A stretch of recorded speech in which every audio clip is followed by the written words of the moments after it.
In today's episode, we turn to the classroom, where the foundations of a more sustainable future are being shaped every day. I'm joined by Lucija Marovt, Project Director for Eco-Schools Slovenia, the national branch of one of the world's largest global education networks for sustainability. Together, we explore how topics like circular economy, often seen as complex and abstract, can become tangible, creative, and even empowering for students. From hands-on workshops to real-world collaborations with organizations like Healthy Seas and AquafilSLO, Lucija shares how education can move beyond theory to truly shift mindsets and inspire action from a young age.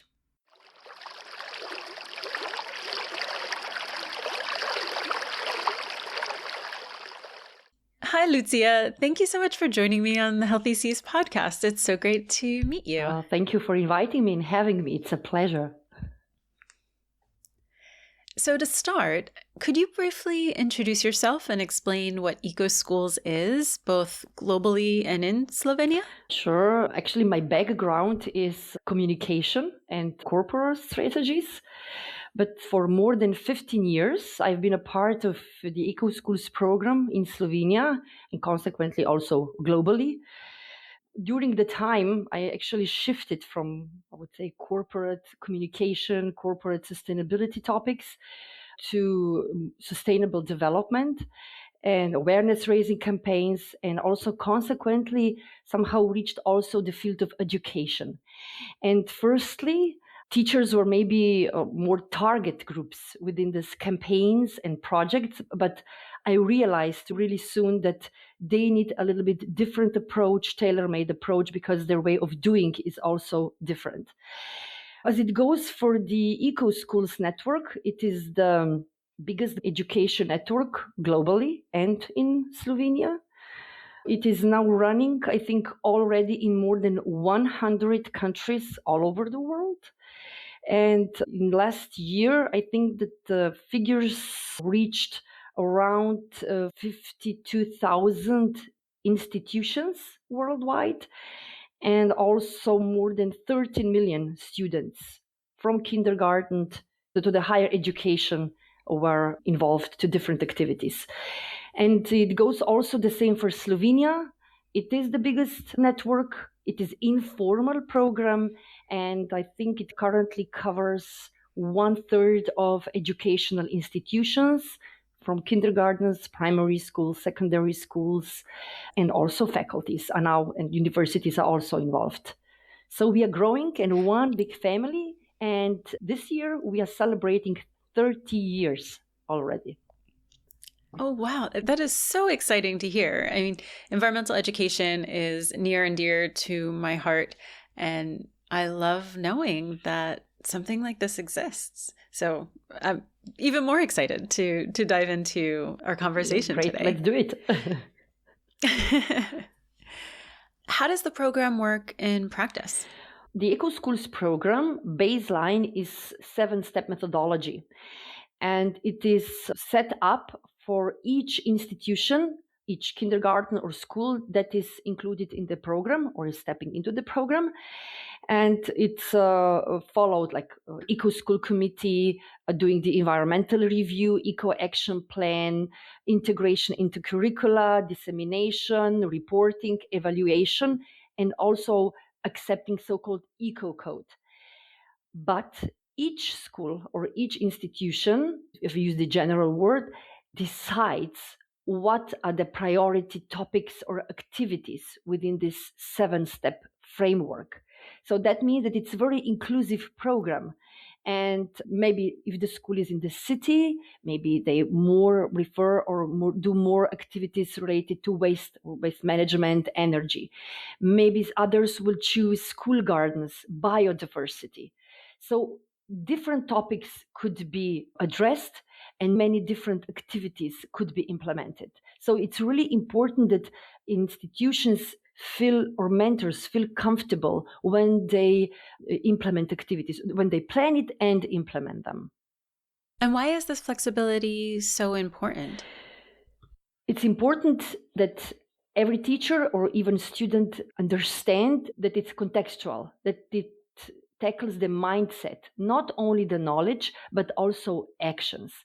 And the flexibility makes it possible to connect, to develop, and also to address different topics. When I mentioned only a few of them. So maybe one school decides that it's maybe focused to one topic during more school years. Some schools or institutions decide that they will tackle different topics. This is the flexibility that also works, I would say, as an eye opener, and also that enables curiosity, different actions, and also linkage and connectivity within different sectors and openness to local community. Local community is very, very important. I think that the schools are those who can play really important role in local communities, that they're like pillar of many sustainable actions. And one of those options is circular economy, right? Exactly. Yeah. And one of those options is circular economy, Yes. right? Which is also very important to Healthy Seas and the work that they do. What kinds of activities and workshops do schools usually run when they work on circular economy? Can you give us some concrete examples? Circular economy is something that needs a little bit of different approach, I would say. If the school, I would say traditionally, have been working on waste, water, energy, and the mobility, the circular economy is, I would say, horizontal topic that could be integrated to other topics.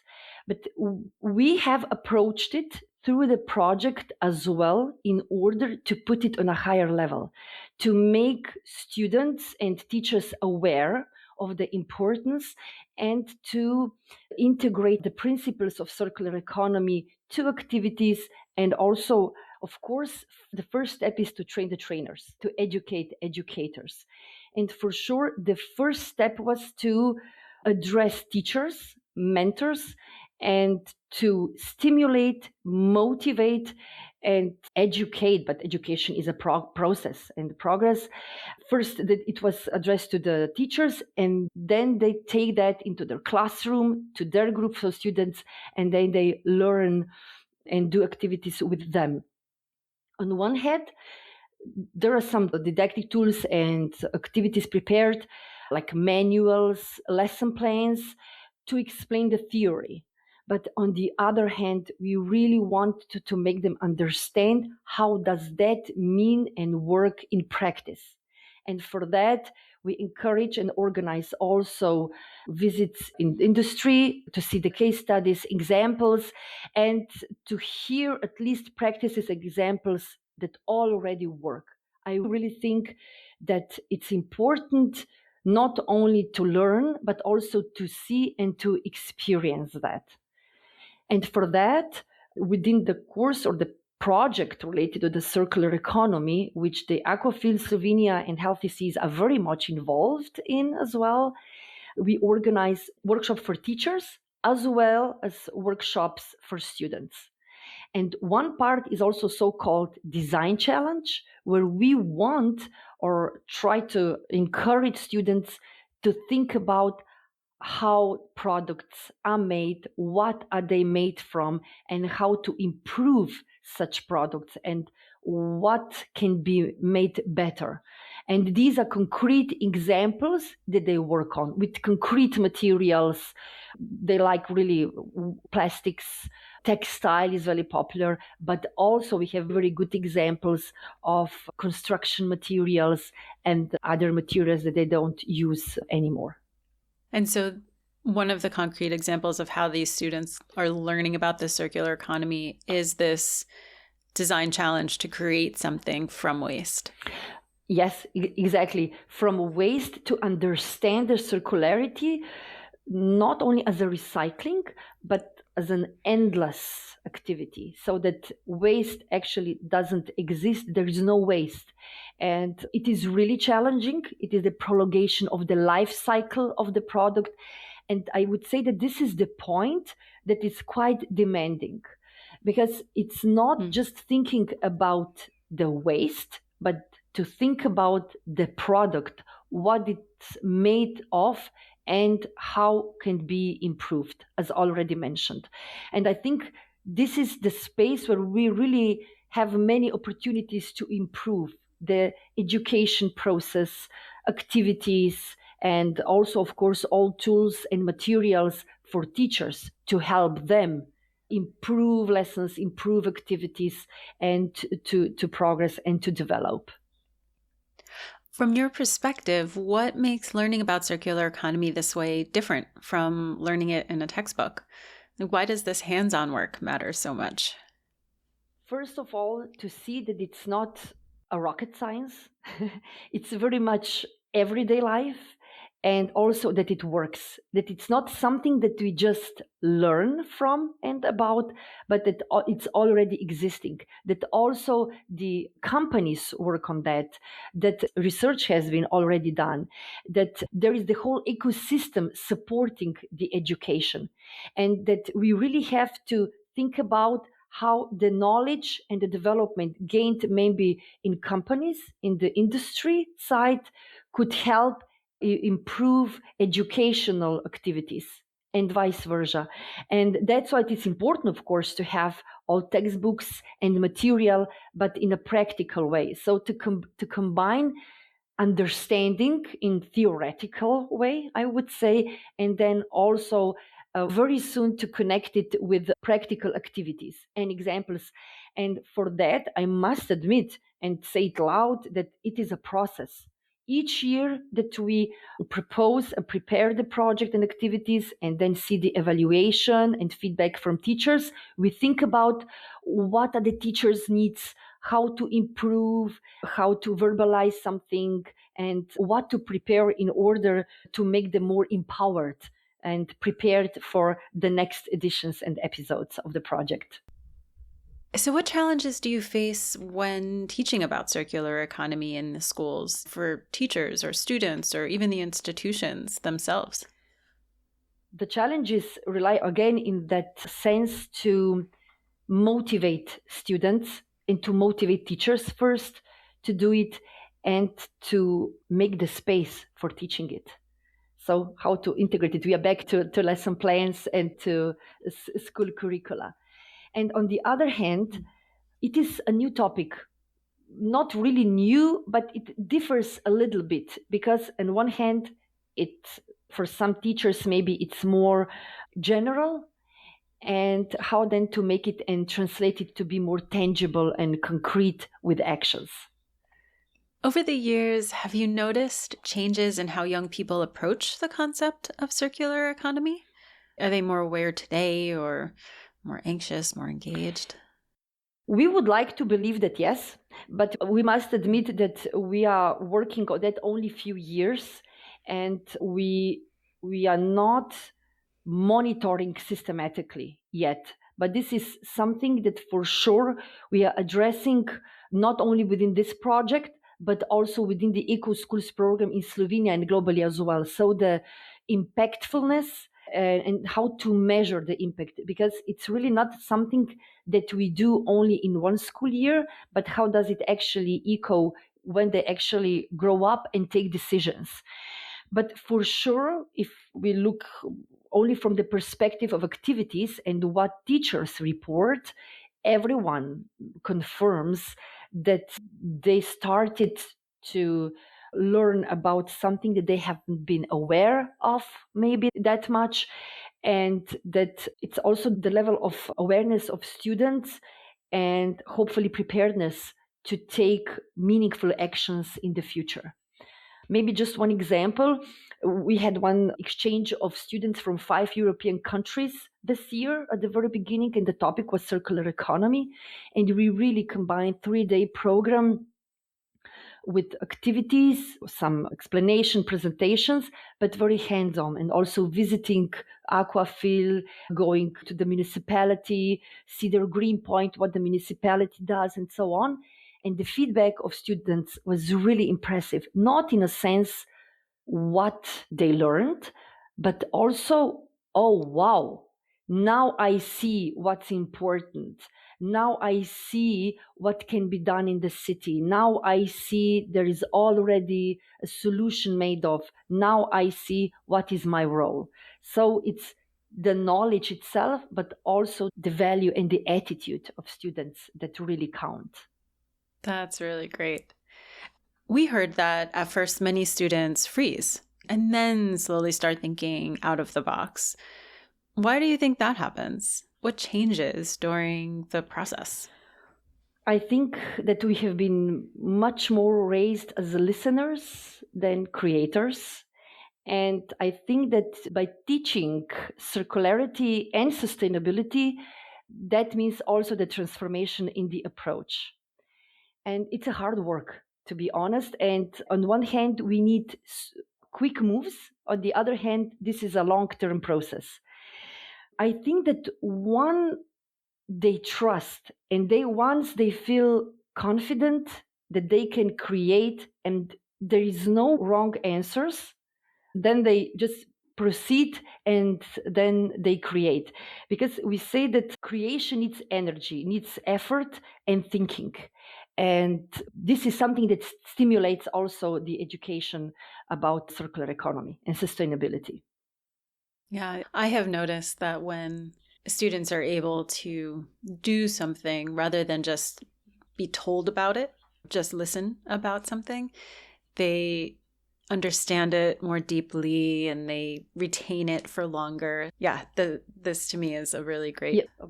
For example, concrete example from our workshops with Healthy Seas, we structure it, of course, I would say in a classical way of short introduction at the very beginning and then going to working into groups.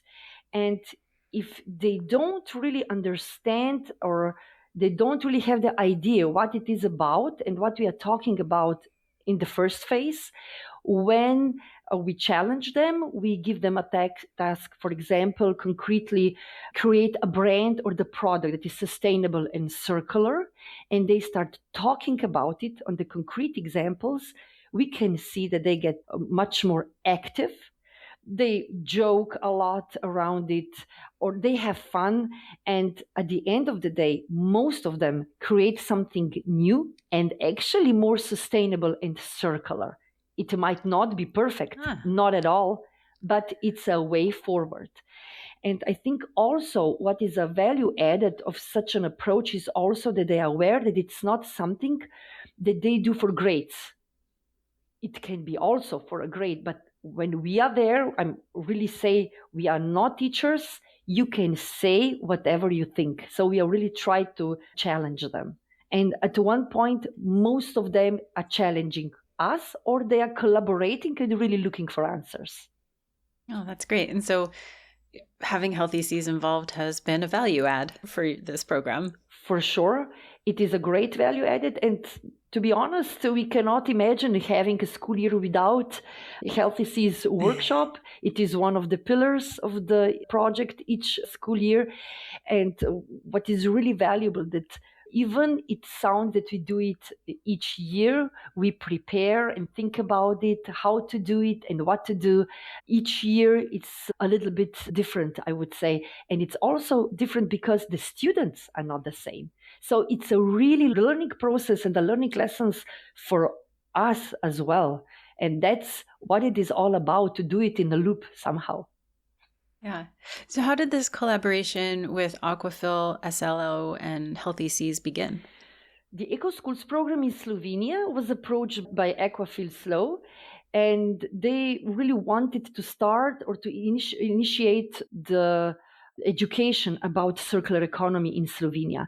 And it was true that we have been already working on the topic on the circularity, I think, for 3 years before that, but not maybe in that systemic way. And I must say that Aquafil was really in favor of being engaged. So not as a sponsor, not as a donator, but really ask a question what teachers need. And at one point they presented Healthy Seas, what are the possibilities, tools that Healthy Seas has, that also the Konstantina can come to Slovenia and help having workshop. And this is really something that we feel is a co-creation of the program.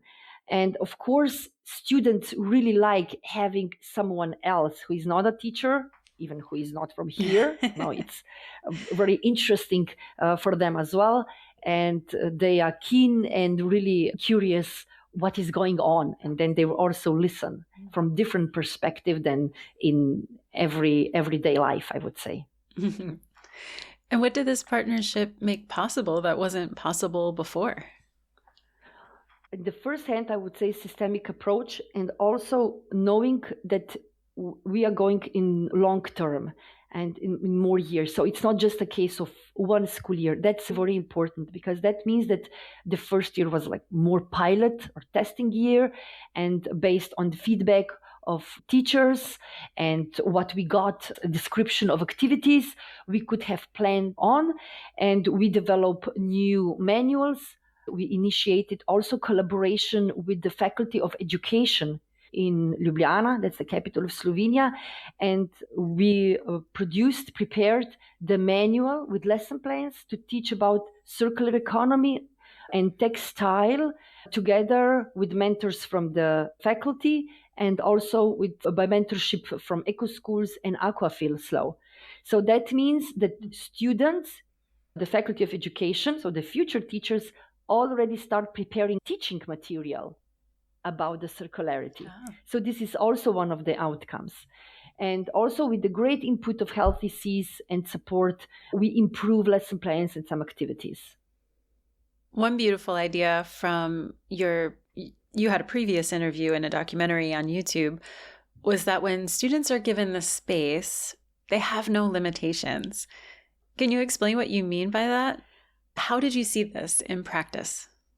Circular economy is tackling, on one hand, the boundaries, that we consider boundaries of the planet and the world we live in. But that doesn't mean that the creativity is limited within these boundaries.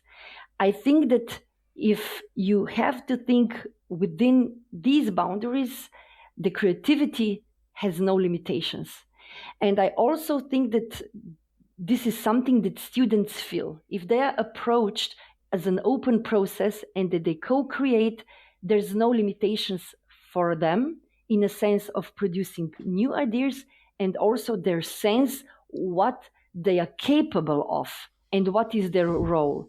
And I really think that this no limitations, it means that the education in that sense is about opening mindsets. Do you have a memory of a particular student that comes to mind who you saw grow? Yes, it was for sure. There are many, but there have been examples of how they creative very new ideas from waste construction material.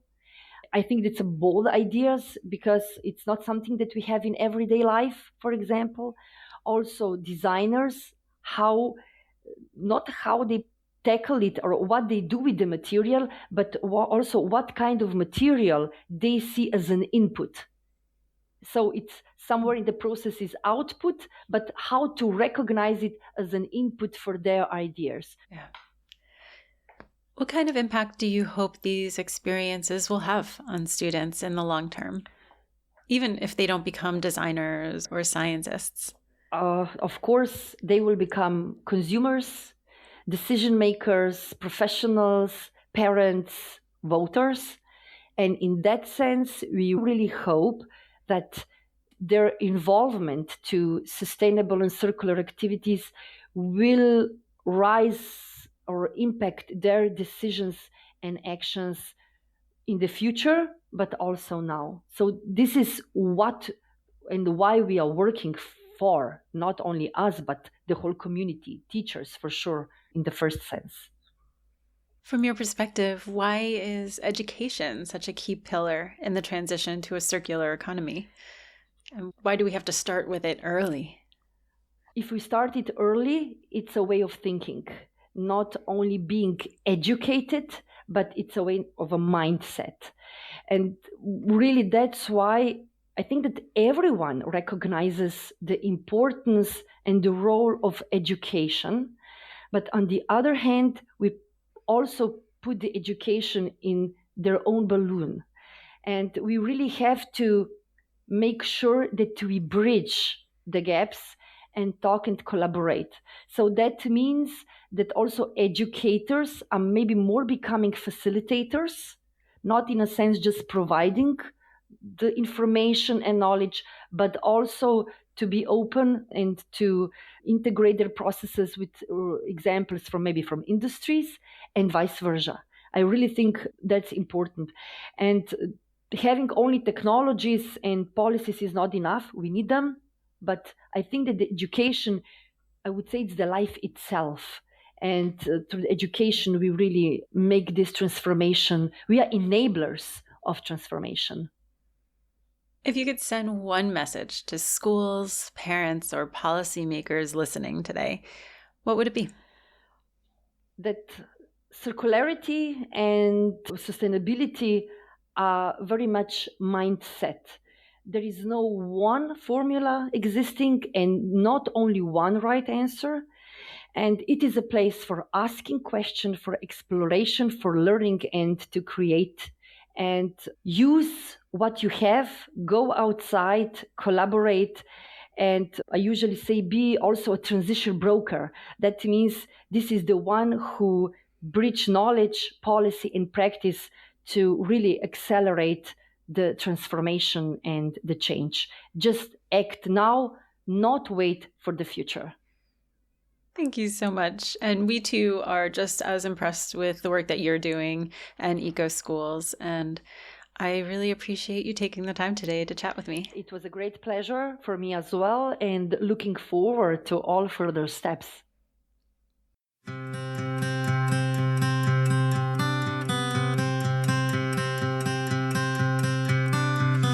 Thanks for listening to the Healthy Seas podcast. If you enjoyed this episode, follow and share it with others who care about the ocean. Want to dive deeper?